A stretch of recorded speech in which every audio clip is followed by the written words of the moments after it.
Ganito na po, Tarlac sa Zambales. They will be partners in mission for Subic. Because as Tarlac will build 360 houses, Zambales will transform 360 lives, families, through their work of social transformation, values formation, and CLP. Headed by their Area Director, Tito Romy de Guzman, and their Area Head, Tito Rene Punsalan, lahat na taga Tarlac. They will disrupt conventions because they will be building 360 houses in 30 days starting February 4. Actually, yung una, nakapag-start kami, nagkaroon din ng mga konting problema. Nag-aalinlangan din na parang napakabigat na responsibilidad.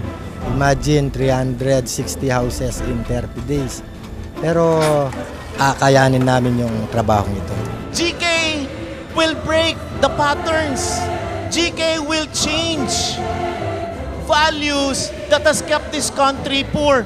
So do not be afraid. Legal na yung pagpapatakbo ng trabaho rito. Nag-mobilize kami uli ng mga tao. Gusto ko rin may experience yung ganitong ara sa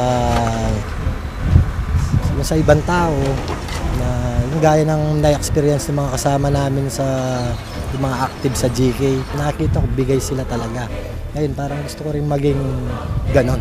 This is part of an ongoing process. Nagsisimula lang po tayo.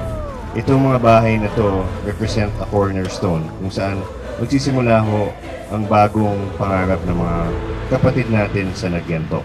On that note, nagpapasalamat ho ako sa lahat ho na naging bahagi nitong proyekto na to. And I'd like to again sincerely extend our heartfelt thanks to Hanjin and also to Gawad Kalinga for all the hard work that you've done.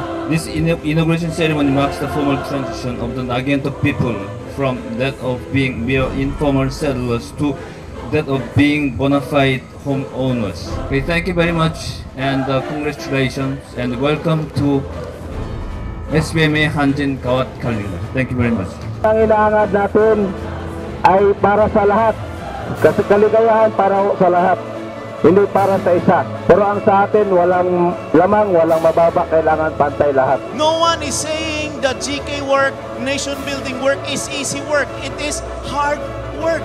Nation building is only for the brave.